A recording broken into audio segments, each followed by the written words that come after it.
നമസ്കാരം. ഇന്നത്തെ മലയാളം ക്ലാസ്സിലേക്ക് എല്ലാവർക്കും സ്വാഗതം. ഇന്നലെ ഞാൻ ചെയ്ത വീഡിയോയ്ക്ക് നിങ്ങൾ തന്ന സപ്പോർട്ടിന് ഒരുപാട് നന്ദി. ഇന്ന് നമ്മൾ ഇന്നലത്തിൻ്റെ ബാക്കി ക്ലാസ്സാണ് നോക്കാൻ പോകുന്നത്. അതിന് മുന്നോടിയായി തന്നെ ഇന്നലെ വരെ നമ്മൾ നോക്കിയത് മലയാളം വ്യാകരണത്തിലെ സന്ധി എന്ന ഭാഗം നമുക്ക് ഒരിക്കൽ കൂടെ നോക്കിയിട്ട് വരാം, അല്ലേ? മനസ്സിലാക്കിയിട്ട് വരാം. ആദ്യം തന്നെ എന്താ സന്ധി? എന്താണ് സന്ധി?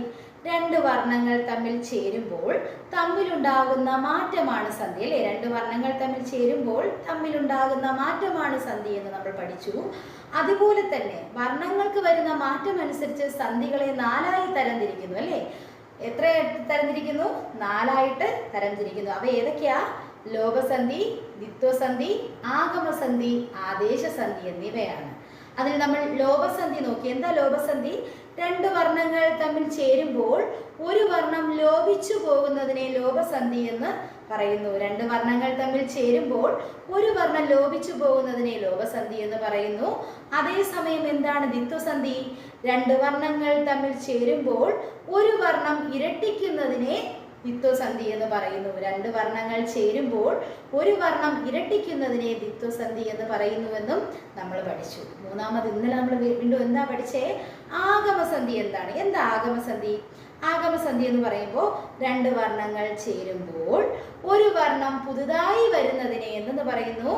ആഗമസന്ധി എന്ന് പറയുന്നു. രണ്ട് വർണ്ണങ്ങൾ തമ്മിൽ ചേരുമ്പോൾ ഒരു വർണ്ണം പുതുതായി വന്നു ചേരുന്നതിനെ ആഗമസന്ധി എന്ന് പറയുന്നു. ഇന്നലെ ആഗമസന്ധി വരെയാ നോക്കിയത്, അല്ലേ? അപ്പൊ ഇന്നിനി എന്താ പഠിക്കാൻ പോകുന്നേ?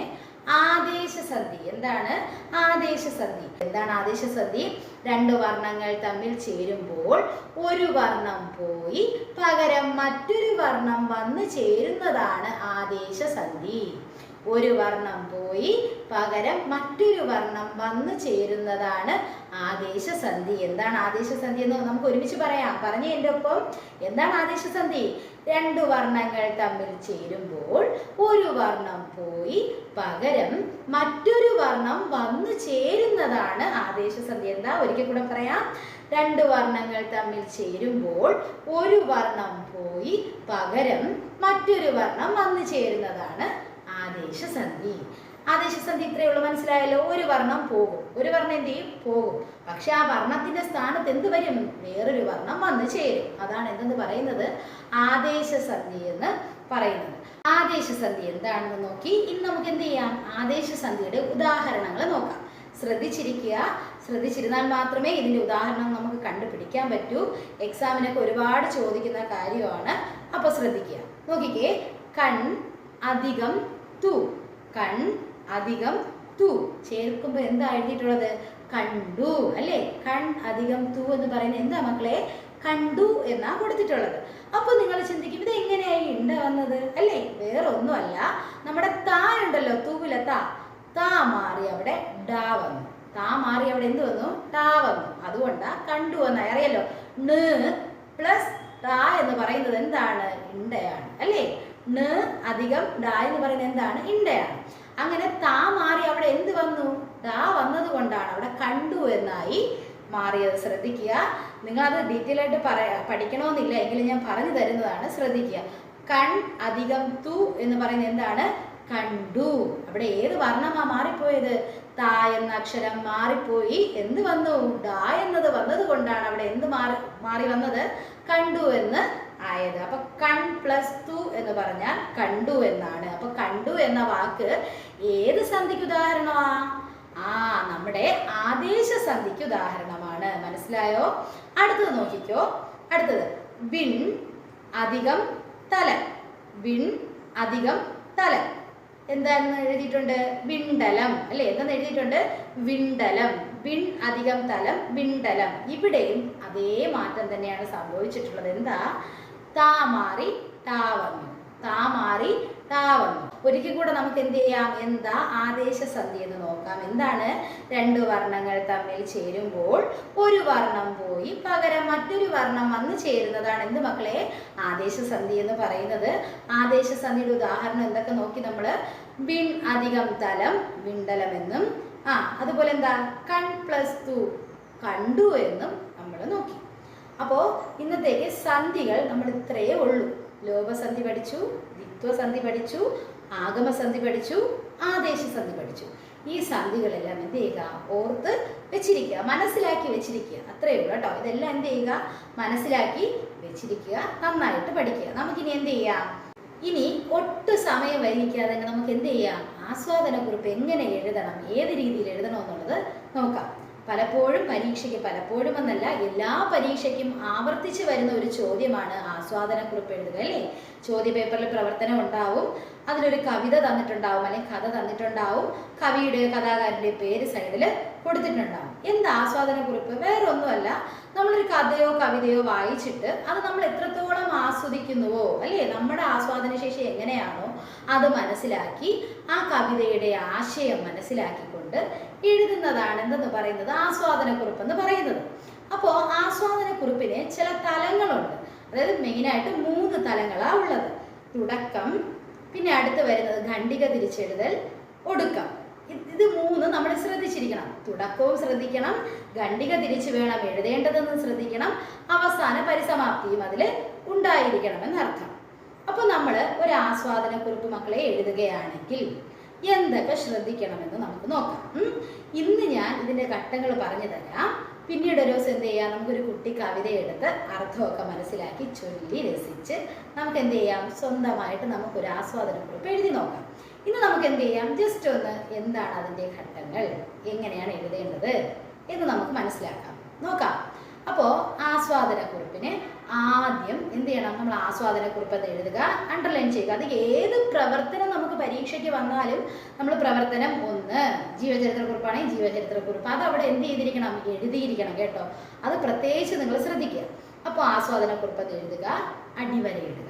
അതിനുശേഷം എന്താ എഴുതേണ്ടത്, നമ്മൾ ആദ്യമേ പറഞ്ഞല്ലോ ഖണ്ഡിക തിരിച്ച് വേണം എഴുതാൻ. അപ്പോൾ ആദ്യത്തെ പാരഗ്രാഫിൽ ആദ്യത്തെ ഖണ്ഡികയിൽ വരേണ്ടത് എന്താണ്, നമ്മുടെ ആ കവിത എഴുതിയ കവിയെക്കുറിച്ച് ആദ്യം ഉണ്ടാവണം.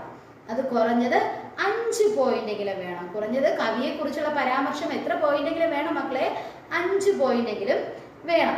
നമുക്ക് ഉള്ളൂരിനെ കുറിച്ചാണ് എഴുതാനുള്ളതെന്ന് വിചാരിക്കുക. ഉള്ളൂരിൻ്റെ കവിതയെക്കുറിച്ചാണ് എഴുതാൻ തന്നിട്ടുള്ളത്. അങ്ങനെയെങ്കിൽ നമ്മുടെ ആമുഖത്തിൽ ആദ്യത്തെ ഖണ്ഡികയിൽ എന്ത് വരണം, അദ്ദേഹത്തെക്കുറിച്ചുള്ള കവിയെക്കുറിച്ചുള്ള 5 വാക്യങ്ങൾ ഉണ്ടായിരിക്കണം. എത്ര വാക്യങ്ങളെങ്കിലും ഉണ്ടായിരിക്കണം മക്കളെ, 5 വാക്യങ്ങളെങ്കിലും ഉണ്ടായിരിക്കണം അല്ലേ. എന്താണ്, ആധുനിക കവിത്രയത്തിൽപ്പെട്ട ഒരാളാണ്, അല്ലെങ്കിൽ ബഹുഭാഷാ പണ്ഡിതനാണ്, വാഗ്മിയാണ് എന്നൊക്കെ പറഞ്ഞ് എന്ത് ചെയ്യാം, ആദ്യത്തെ 5 പോയിന്റ് നമുക്ക് എഴുതാൻ പറ്റും അല്ലേ. എന്നിട്ട് എന്തെഴുതണം, ഈ കവി എഴുതിയ ഈ കവിതയാണ് ഇവിടെ നൽകിയിരിക്കുന്നത്. അപ്പോൾ ആദ്യത്തെ ആമുഖം എന്ന് പറയുന്നത്, ആദ്യത്തെ ഖണ്ഡിക എന്ന് പറയുന്നത് കവിയെക്കുറിച്ച് 5 വാക്യം ഉണ്ടായിരിക്കണം. അത് ഏത് കൃതിയാണ് അവിടെ നൽകിയിരിക്കുന്നതും എഴുതിയിരിക്കണം. അത് ഏത് കൃതിയാണ് നമുക്കിവിടെ നൽകിയിരിക്കുന്നതെന്നും എഴുതണം. അതിനുശേഷം ആ പാരഗ്രാഫിൽ തന്നെ എന്തെഴുതണം, ആ കവിതയ്ക്ക് ഒരു പ്രധാന ആശയം ഉണ്ടാവും അല്ലേ. ഒന്നീ പ്രകൃതി സംരക്ഷണമായിരിക്കാം, അല്ലെങ്കിൽ മാതൃസ്നേഹമായിരിക്കാം, എന്തെങ്കിലുമൊക്കെ ആയിരിക്കാം. അപ്പോൾ ആ പ്രധാന ആശയവും ഈ ആദ്യത്തെ പാരഗ്രാഫിൽ ആദ്യത്തെ ഖണ്ഡികയിലാണ് വരേണ്ടത്. അപ്പോൾ ആസ്വാദനക്കുറിപ്പ് എഴുതുമ്പോൾ ആദ്യത്തെ ഖണ്ഡികയിൽ എന്തൊക്കെ വരണം, നമ്മുടെ കവിയെക്കുറിച്ച് വരണം, കുറഞ്ഞത് 5 വാക്യങ്ങളെങ്കിലും ഉണ്ടായിരിക്കണം. രണ്ടാമത് എന്ത് വരണോടാ, നമുക്ക് തന്നിട്ടുള്ള കൃതിയെക്കുറിച്ച് അല്ലേ, അത് ഏത് കൃതിയാണ് എന്താണെന്നുള്ളത് ഉണ്ടായിരിക്കണം. അതിനുശേഷം എന്ത് എഴുതണം, അതിൻ്റെ പ്രധാനപ്പെട്ട ആശയവും കൂടെ ചേർക്കുമ്പോൾ നമ്മുടെ ആദ്യത്തെ പാരഗ്രാഫ് അല്ലെങ്കിൽ ആദ്യത്തെ ഖണ്ഡിക ഫുള്ളാണ്. മനസ്സിലായല്ലോ. ഇനി അടുത്ത് രണ്ടാമത്തെ ഖണ്ഡിക വേണം നമുക്ക് എഴുതാം. രണ്ടാമത്തെ പാരഗ്രാഫ് നമ്മൾ എന്ത് എഴുതണം, ആശയം അവതരിപ്പിക്കണം. നമ്മൾ ആ കവിത വായിച്ചു മനസ്സിലാക്കിയപ്പോൾ, നമ്മൾ ആ കവിത ചൊല്ലി നോക്കിയപ്പോൾ, അർത്ഥതലങ്ങൾ നോക്കിയപ്പോൾ നമുക്ക് എന്തൊക്കെ മനസ്സിലായോ അതിൻ്റെ ആശയാവതരണമാണ് രണ്ടാമത്തെ ഖണ്ഡികയിൽ വരേണ്ടത്. എന്താണടാ വരേണ്ടത്, ആശയാവതരണം. എന്താണ് വരേണ്ടത്, ആശയാവതരണം. കവിത കൊടുത്തിട്ട് കവിതയുടെ ആശയാവതരണം എന്ന് പറഞ്ഞാൽ എന്താണ്, അതിൻ്റെ ആശയം എന്താണോ അതിനെ ചുരുക്കി എഴുതുക, അതിൻ്റെ അർത്ഥം എന്താണോ അതിനെ സംഗ്രഹിച്ചുകൊണ്ട് രണ്ടാമത്തെ ഖണ്ഡികയിൽ എഴുതണം. മനസ്സിലായല്ലോ. രണ്ടാമത്തെ ഖണ്ഡിക വരുന്നത് ആശയ അവതരണം, കവിതയുടെ മൊത്തത്തിലുള്ള ആശയം വിശകലനം ചെയ്തുകൊണ്ട് അതിനെ ചുരുക്കി എഴുതുക. അവിടെ കഥാപാത്രത്തിന്റെ പ്രാധാന്യവും പ്രത്യേകതയൊക്കെ എഴുതുക അല്ലേ. അടുത്ത് മൂന്നാമത് വരുന്നത് എന്താണെന്ന് വെച്ച് കഴിഞ്ഞാൽ, മൂന്നാമത്തെ പാരഗ്രാഫാണ് മക്കളെ, കവിതയുടെ സവിശേഷതകൾ എഴുതണം. പ്രത്യേകതകൾ എന്തെങ്കിലുമൊക്കെ ഉണ്ടെങ്കിൽ ഇവിടെ എഴുതാം. അതായത് കവിതയ്ക്ക് പ്രാസമുണ്ടാവും, ചില താളങ്ങളുണ്ടാവും, പ്രയോഗ ഭംഗികളുണ്ടാവും അല്ലേ. അതൊക്കെ നമുക്കിവിടെ എന്ത് ചെയ്യാം, എഴുതാം. ചില കവിതകളിലെ അക്ഷരങ്ങളൊക്കെ ആവർത്തിച്ച് വരാറുണ്ട്. അത് കവിതയുടെ താളഭംഗി കൂട്ടാറുണ്ട്, ശബ്ദഭംഗി കൂട്ടാറുണ്ട് അല്ലേ. പിന്നെ പ്രയോഗങ്ങൾ കവി പ്രയോഗിക്കാറുണ്ട്, ഉപമിക്കാറുണ്ട്. ഇതെല്ലാം നമുക്ക് എവിടെ എഴുതാം, ഈ ഭാഗത്ത്, മൂന്നാമത്തെ ഭാഗത്ത് കവിതയുടെ സവിശേഷതകൾ ഖണ്ഡിക എഴുതുമ്പോൾ എഴുതാം. നാലാമത് എഴുതേണ്ടത് വേറൊന്നുമല്ല, നമുക്ക് ഇഷ്ടപ്പെട്ട വരികൾ വേണമെങ്കിൽ എന്ത് ചെയ്യാം, എഴുതാം. അതായത് നമുക്ക് ചില പ്രത്യേക ഇഷ്ടപ്പെട്ട വരികൾ ചില കവിതകളിൽ ഉണ്ടാവും അല്ലേ. ആ വരികൾ ഒന്നോ രണ്ടോ നാലോ വരികൾ എഴുതാം. എഴുതിയിട്ട് എന്തുകൊണ്ട് എനിക്ക് ഈ വരികൾ ഇഷ്ടമായി. ചിലപ്പോൾ കവിതയിൽ ആവർത്തിച്ച് അക്ഷരങ്ങൾ വരുമ്പോൾ നമുക്ക് പാടാൻ ഭയങ്കര ഇഷ്ടമായിരിക്കും അല്ലേടാ. അപ്പോൾ എന്ത് ചെയ്യാം, ആ വരികൾ എഴുതി വെച്ചിട്ട് എന്ത് ചെയ്യാം, എനിക്ക് ഈ വരികൾ ഇഷ്ടപ്പെട്ടതിന് കാരണം ഇതാണ്, അക്ഷരങ്ങൾ ആവർത്തിച്ച് വരുന്നത് കൊണ്ട് തന്നെ ചൊല്ലാൻ ഇഷ്ടമായതുകൊണ്ടും എനിക്ക് ഈ വരികൾ ഇഷ്ടമായി എന്ന് പറഞ്ഞ് എന്ത് ചെയ്യാടാ, എഴുതി വെക്കാം. മനസ്സിലായോ? അപ്പോൾ നാലാമത് നമ്മൾ എന്താ എഴുതേണ്ടത്, വേണമെങ്കിൽ നമുക്ക് ഇഷ്ടപ്പെട്ട 4 വരികൾ എഴുതി ആ വരി ഇഷ്ടപ്പെടാനുള്ള കാരണം എന്താണെന്ന് എഴുതാം. പ്രധാനം ആണെന്ന് പറയാം. നമുക്ക് ഇഷ്ടമുണ്ടെങ്കിൽ എന്ത് ചെയ്യാം, 4 വരികൾ എഴുതി അല്ലെങ്കിൽ 2 വരികൾ എഴുതി എനിക്ക് ഇതുകൊണ്ടാണ് ഈ കവിത ഇഷ്ടപ്പെട്ടതെന്ന് എഴുതാം. അഞ്ചാമത് വരുന്നത് പ്രധാനമാണ്, ശ്രദ്ധിക്കുക, നമുക്ക് പോയിന്റ് കിട്ടുന്ന കാര്യമാണ്. സമകാലിക പ്രസക്തി എന്തെങ്കിലും ഉണ്ടെങ്കിൽ, അതായത് ആനുകാലിക പ്രസക്തി, ഇന്നത്തെ കാലവുമായി എന്തെങ്കിലും ബന്ധം ആ കവിതയ്ക്കുണ്ടെങ്കിൽ അത് നമ്മൾ തീർച്ചയായിട്ടും ഒരു ഖണ്ഡികയിൽ എഴുതിയിട്ടുണ്ടാവണം.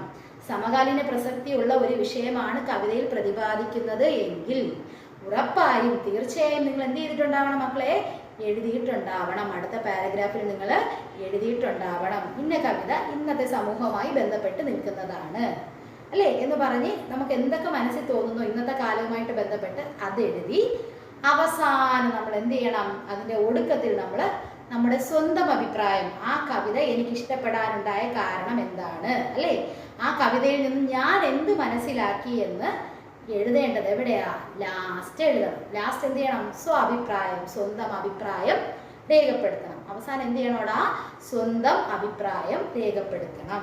സമകാലീന പ്രസക്തി എഴുതുക, അതിനുശേഷം എന്ത് ചെയ്യുക, സ്വന്തം അഭിപ്രായം എഴുതുക. ലാസ്റ്റ് എന്ത് ചെയ്യുക, പരിസമാപ്തി എന്ന് പറയുന്നത് എന്തായിരിക്കണം, ആസ്വാദനക്കുറിപ്പിന്റെ എൻ്റെ സ്വന്തം അഭിപ്രായം, ഞാൻ എഴുതുന്ന എൻ്റെ സ്വന്തം അഭിപ്രായം തന്നെ ഞാൻ അവിടെ എഴുതിയിരിക്കണം.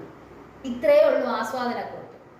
അപ്പോൾ ഇന്ന് നമ്മൾ ആദേശസന്ധി ആദ്യം നോക്കിയല്ലേ. എന്താ ആദേശസന്ധി, 2 വർണ്ണങ്ങൾ തമ്മിൽ ചേരുമ്പോൾ ഒരു വർണ്ണം പോയി മറ്റൊരു വർണ്ണം വരുന്നതാണ് അല്ലെങ്കിൽ വന്നു ചേരുന്നതാണ് ആദേശസന്ധി അല്ലേ. 2 വർണ്ണങ്ങൾ തമ്മിൽ ചേരുമ്പോൾ ഒരു വർണ്ണം പോയി പകരം മറ്റൊരു വർണ്ണം വന്ന് ചേരുന്നതാണ് ആദേശസന്ധി.